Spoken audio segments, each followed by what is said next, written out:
bakit parang malabo? Parang kailangan na yatang magpa-check up ng paningin. Oh my gosh! Oo nga, pero saktong-sakto dahil may hatid tayo today na... Serbisyo on the spot! Oh, gusto mo yun? Biglang lumino kami. Dahil may libreng eye check-up ang hatid na ngayong sight-saving month. Di Pero ba? paano nga ba aalagaan ang mata? O, paano nga ba? Alamin natin yan kay Ate Suzy at kay Kaloy, partner. Good morning! Good morning, guys! Good morning, guys! Uy, very important ang ating mga mata. Kaya tayo nandito ngayon sa Barangay 864 sa Pandacan, Maynila para sa ating Serbisyo on the Spot Free Eye Checkup. Kasi nga ngayong August ay ang month na mga sight-saving month, kumbaga. Ipinagdiriwang natin yan every August. Kaya naman may makakasama tayo ngayong umaga para magbigay linaw pa at malaman pa natin kung ano tunay na layunin nitong sight-saving month. Nandito ngayong umaga si Dr. Kim Paulo Lorenzo, isang ophthalmologist. Hi, Doc Kim! Hello, good morning. Good morning po sa ating mga viewers. Yes, There you go. Sight-saving month. Let's go Doc, right ano ahead. ba yung mga madalas na sakit sa mga mata?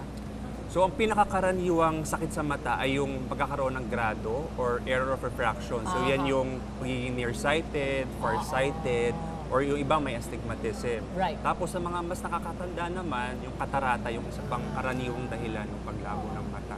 But since you mentioned, Doc Kim, yung pag tumatanda, pag tumatanda ba mas may prone tayong lumabo yung mata? Okay, kasi may mga sakit po na mas karaniwang nakikita sa mga bata, meron ding mga sakit na mas nakikita naman sa mga matatanda. Kumbaga, minsan part of aging, no? Kagaya yung katarata. Pero kasi, minsan pag tumatanda rin po tayo, syempre may mga ibang ring sakit, kagaya ng diabetes at high blood. So, maaring may epekto rin po kasi yun Sa mata. So, pwedeng magkaroon ng sakit sa ibang parte ng mata, kagaya ng sa likod ng mata o yung retina. Kaya mainam po na magpa-check up sa doktor sa mata para ma-screen at ma-check, no? Ma-prevent yung pagkabulag o matinding paglabo ng mata or yung importance ng early detection. Correct. Maganda na may campaign kayong ganito kasi parang hindi masyado pinapansin ng mga tao yung mata nila. Minsan Unless may nakita silang physical na namula o namaga. So Or naging maganda na may, foggy. or naging foggy, maganda yung maaga pa lang. Ito na, Doc, nanonotice namin na pabata yung mga tao, ang aga na nila magsalamin yun. Ang rason ba niyan, kaka-cellphone nyo yan.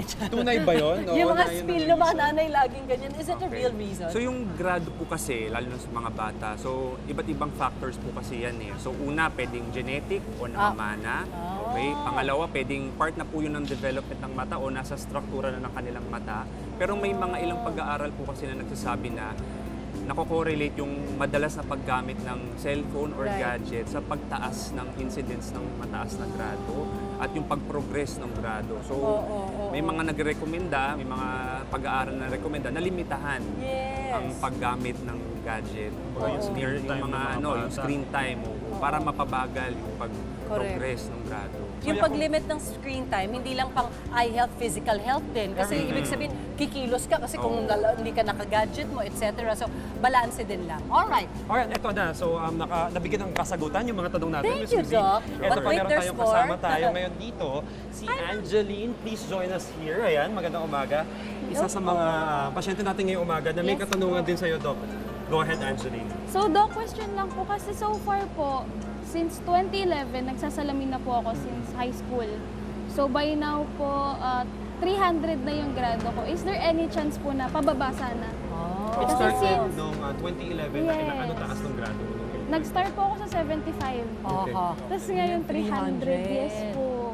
Okay, so yung grado nga kasi, so pwedeng maraming factors yan. Una, kasama na pwedeng sa struktura ng mata mo yan. So, syempre una, regular check-up, no, para matukoy kung may ibang posibleng dahilan at para malaman kung mabilis ba kung gaano kabilis nga, kung stable ba yung pagbago ng grado. Kasi kung may ibang dahilan ng mabilis na pagtaas ng grado, yun yung kailangan i-address. No? So yung una, kailangan magpa-check up. Yun yan, ma-monitor yung grado. Pangalawa, no, kasi dahil nga nasa structure ng mata mo, assuming na wala pong ibang sakit, no?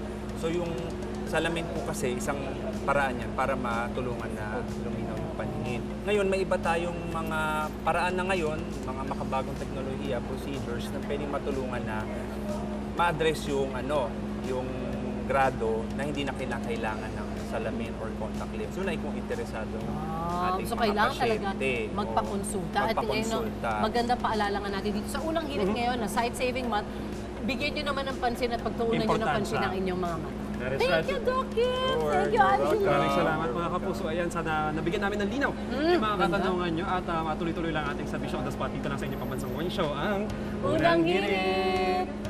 Mga kapuso, ngayong Sight Saving Month, importanteng malaman paano alagaan ang ating mga mata. Tama, kaya ngayong umaga, libreng eye check-up ang ibibigay natin sa Serbisyo on the Spot.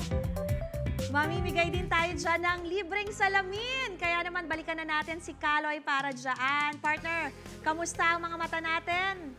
Dyan, mga kapuso natin dyan. Kamusta?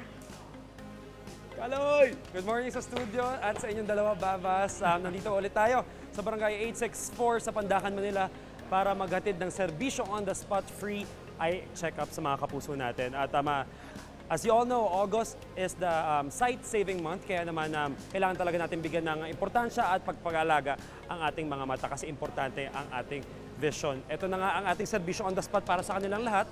Nagsimula na yung registration kanina. Ipakita lang natin kung ano yung mga nagiging proseso dito. From registration, pipila na yung mga kapuso natin dito sa area, sa waiting area. While they wait, isa-isa po silang pipila dun sa mga next steps. First step is itong machine, yung eye machine na chine-check kung ano man yung grado at saka yung health ng mata mo. Kaya tanungin natin kung ano exactly nangyayari dito. Halika. Ayan. And ongoing sila ngayon with nanay. Ma'am, sorry, maistorbo lang saglit. Ano po ba yung nangyayari dito? Ano yung chine-check natin sa mata ngayon ni nanay? Yung check po natin dito is yung eyes po nila. Dito po natin malalaman yung grado ng pasyente po. Okay, so from this machine pa lang, alam na natin yung grado ng mata. Malalaman po siya pero 50% lang po yung Accuracy. accurate na Okay. grado. And So, 100% po sa optometrist. There you go. Okay, Yeah, sige. Maraming salamat po, ma'am.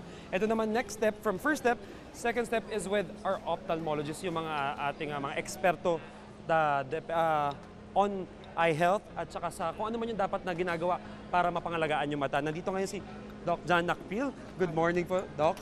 Ayan. Good morning. Hello po. Ma'am, gusto lang namin malaman ano po yung nangyayari ngayon, ano po yung estado ng inyong pasyente. Okay, just like him, ang problema ng mata niya, malabo dahil meron siyang astigmatism. Right. Pero other than that, I have noticed, meron siyang convergence insufficiency. What is that, Doc? Yung nababalag yung mata niya. Kaya you would notice, medyo sluggish yung galaw ng mata niya. Both eyes po ba yan? Both Okay, eyes, alright. both eyes. So, medyo marami tayong pasyente ngayon na may ganyang kondisyon. You would notice marami yung bata na naduduling, nababanlag. What could be the cause, Doc? Kasi abuse nung near work nila, lagi nasa time. gadget. Ayun. So again, ayun nga mga kapuso. No, isa sa mga laman natin sa studies recently na yung mga bata kaya mas mataas yung nagiging labo ng mata nila dahil nga sa screen time, sa tagal ng paggamit nila ng kanilang mga gadgets. Kaya naman iwas-iwasan natin or bawasan natin yung oras sa paggamit yan. Maraming salamat, Doc John. Ayan, again, dito pa rin si Doc Kim who we were able to talk with kanina. Hello, Doc. Maraming salamat. And then the next step is yung with optometrist na. So with here, mas accurate yung ginagawa natin pag-check sa grado ng mata ng mga pasyente natin. So meron tayong nakikita ditong chart, yung Snellen's chart. Malalaman natin kung ano yung purpose niyan. And syempre yung pagpapalit-palit ng grado dito. Ayan, ma'am, hello po. Ay, Doc. Hello. Good morning po. Good morning po. Ayan, ma'am. Ano po ba yung ginagawa dito sa step na to? Sige, since we checked already with the machine, with the ophthalmologist, dito naman po sa ginagawa yung equipment at saka po sa chart, ano po ang purpose niyan? Yung chart po, para malaman po kung ano ang grado niya. Tapos po, pag once na na-finalize na po natin yung grado, pwede na po sila magpagawa ng salamin. Oo, kasi ito din, no, paliit ng paliit yung mga letra dito, yung Snellen's chart. Tapos doon nyo po ma-determine kung ano yung babagay Yes, na po. grado at yung perfect para sa vision niya. Apo. Maraming salamat, Doc. Sige Alright. po. Eto mga kapuso, and then the last step, or fourth step, is yung pagpapamigay natin ng kanilang graded lens. Siyempre, personalized yan at galing yan sa unang hirit. Yung mga kapuso natin nakapila ngayon, ayan, nandito na sila at meron na silang pwedeng i-distributan ng kanilang mga salamin. Siyempre, hatid yan ng unang hirit para sa kanila. Parte yan ng serbisyo on the spot free eye check-up natin. And again, free lenses for them. So, pipili sila ng frames, they can choose their own, tapos yung kung ano man yung grado nila, yun yung ipapalit para sa kanila at para magamit na nila agad. Pero syempre, before that, not everyone could get it right away. Meron mga overnight pa, mabibigay natin bukas, ipapadala na lang natin para sa ating mga kapuso. Ayan, kamustahin natin yung iba sa kanila. Yun, linaw. Ayan, Day! Hello. Pwede makausap kayo saglit? Ay, dito po. Alika po. Dito po tayo sa camera. Ay, kamusta? Ayan, bago yung salamin nyo, no? Kamusta? Kamusta, malinaw ba? Opo, Yung sukat. Okay lang po yan. Pang ano lang po. At saka lang, nakakabata salamin. yung frame nyo, kayo po ba pumili niyan? Opo. Kayo? Sila Oo. po. Sila po. Sila. Pero kayo okay naman din kayo sa ganyan? Opo. Baka magaan eh, tsaka snug fit talaga na hindi masyado Masarap. Ayun, Maganda at ang saka- pagkakaano. Tsaka malinaw, no? Mas masarap tumingin kapag ganyan Oo. kalinaw. Maraming salamat, Salamat, tatay. sige po. God bless po. Ayan mga kapuso, tuloy-tuloy lang ang Serbisyo on the Spot ng Unang Hirit dito. Kaya tutok lang sa inyong pambansang morning show, ang Unang Hirit. Wait! Wait lang! Huwag mo muna i-close. Mag-subscribe ka na muna sa GMA Public Affairs YouTube channel para lagi kang una sa mga latest kwento at balita. I-follow mo na rin ang official social media pages ng Unang Hirit. Thank you. O sige na,